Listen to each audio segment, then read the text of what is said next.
प्यारे सज्जनों, आपको सुख पसंद है या दुख? ध्यान दिया है कि यदि आप सुख पाते हैं और उसके तुरंत बाद ही आप दुख का भी अनुभव करते हैं तो आपको ये पसंद नहीं आता, इसलिए आप वास्तव में स्थायी सुख की तलाश में रहते हैं, न कि क्षणिक सुख की। स्थायी सुख जिसके बाद किसी भी प्रकार का दुख आपको न छू सके। और ऐसा सुख तभी मिल सकता है जब आप मुक्ति को प्राप्त कर लेते हैं, मोक्ष को प्राप्त कर लेते हैं। मोक्ष की परिभाषा कहती है मुक्त होने की जागृत को प्राप्त करना, अर्थात जीवित रहते हुए भी मैं मुक्त हूं, इसकी जागृति आपको हमेशा होनी चाहिए। अगर आप अपने सारे कर्मों से मुक्ति चाहते हैं, पूर्ण रूप से मोक्ष चाहते हैं, तब आपको सबसे पहला काम अपनी अज्ञानता से मुक्त होना होगा। एक बार अज्ञानता से मुक्त होने के बाद आप देखेंगे कि चीजें काफी सरल और सीधी हो गई हैं, पूर्ण शांति मिलेगी और प्रतिदिन आप अधिक से अधिक शांति का अनुभव करेंगे और आप अपने सभी कर्मों से मुक्ति प्राप्त कर लेंगे। प्यारे सज्जनों, मोक्ष के 2 चरण होते हैं। मोक्ष का पहला चरण इस जीवन में ही अनुभव किया जा सकता है, लेकिन एक प्रत्यक्ष आत्मज्ञानी पुरुष से अर्थात संत सद्गुरु से आत्मज्ञान प्राप्त करने के बाद ही। मोक्ष के इस चरण में आप इसी जीवन में ही दुखों से मुक्ति की भावना का अनुभव करते हैं और मोक्ष की दूसरी अवस्था तब प्राप्त होती है जब आप अपने सभी कर्मों से मुक्त हो जाते हैं, सांसारिक लगाव से मुक्ति प्राप्त कर लेते हैं। प्यारे सज्जनों, सांसारिक संबंध, सांसारिक लगाव आपकी आत्मा से जुड़े नहीं हैं। इस अवस्था को प्राप्त करने के लिए आपको अपनी आत्मा का पूर्ण रूप से अनुभव होना चाहिए और इसी मनुष्य देह में होना चाहिए, और ये सब केवल इसी शरीर के ही आधार से आप ब्रह्मांड के कण कण में स्वयं को देख सकते हैं, महसूस कर सकते हैं और परम मुक्ति का अनुभव प्राप्त कर सकते हैं। इन सब अनुभवों के बाद आप मोक्ष अर्थात सचखंड के लिए जा सकते हैं। प्यारे सज्जनों, मोक्ष शास्त्र ज्ञान से नहीं बल्कि ये अनुभव के ज्ञान से ही प्राप्त होता है। ज्ञान का अनुभव ज्ञानी पुरुष साथ संत सद्गुरु से ही प्राप्त किया जा सकता है, जो स्वयं के पूर्ण अनुभव के साथ ही आत्मज्ञान का मार्ग दिखाते हैं। लेकिन शास्त्र हमारी गलतियों को नहीं दर्शाते, वे सभी को एक सामान्य रूप से ही संबोधित करते हैं। क्या एक दीपक का चित्र प्रकाश दे सकता है? नहीं। उसी प्रकार शास्त्र की सीमा भी उस दीपक की चित्रकारी की तरह ही है। केवल एक सच्चा आत्मज्ञानी अर्थात संत सद्गुरु ही सच्चे आत्मज्ञान का मार्ग दर्शा सकते हैं, विधि बता सकते हैं। मुक्ति का मार्ग न जानने की वजह से ही पूरी दुनिया अज्ञानता में भटक रही है और परिणाम स्वरूप वे जहां भी जाते हैं खो जाते हैं। प्यारे सज्जनों, यदि आप मोक्ष प्राप्त करना चाहते हैं तो आपको एक आत्मज्ञानी पुरुष अर्थात संत सद्गुरु के पास जाना पड़ेगा।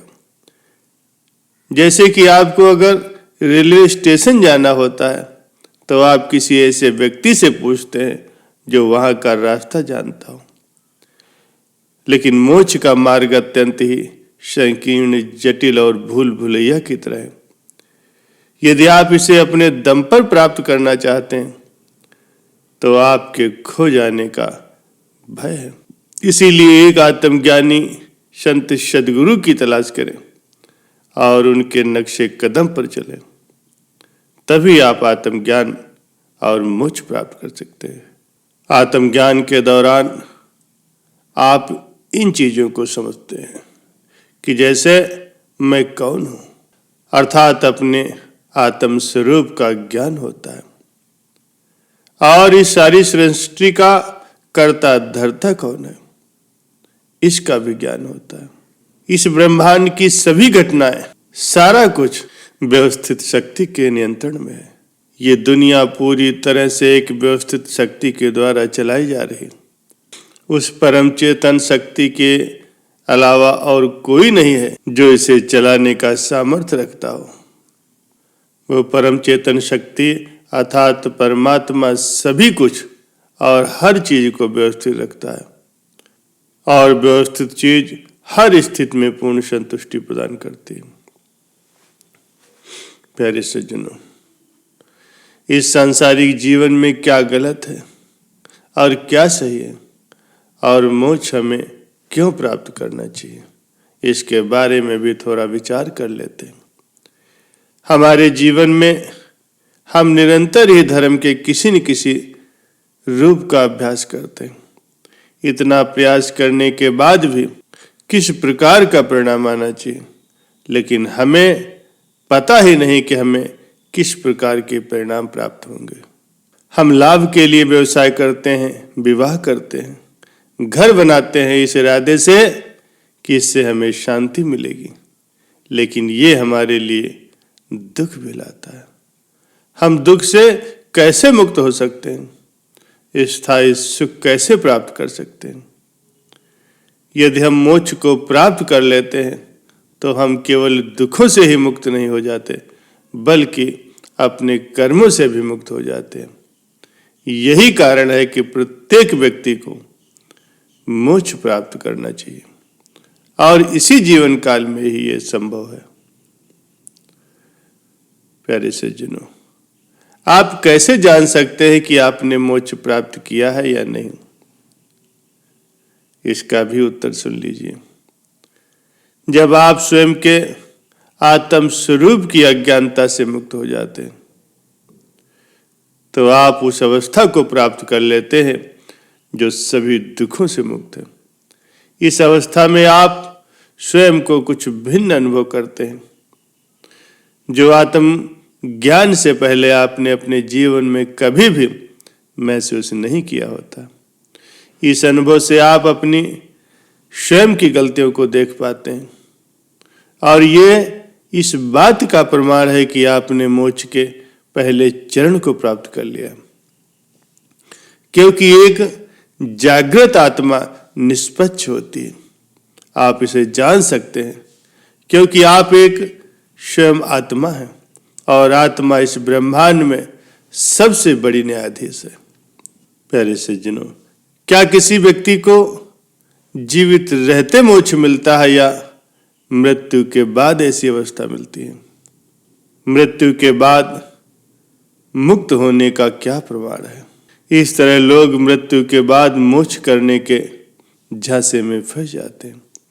इस जीवन से मोक्ष अगर बाकी रह गया तो फिर उसका क्या अर्थ है? आत्मज्ञान के बाद आपको बिना किसी आसक्ति के, बिना किसी राग द्वेष के, केवल दृष्टा बन करके रहना होता है।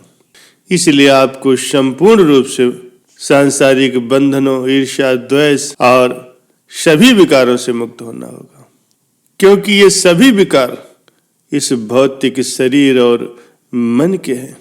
आत्मा एक भौतिक शरीर के बिना ही सब कुछ देखने, सुनने में और अनंत सुख भोगने में सक्षम है।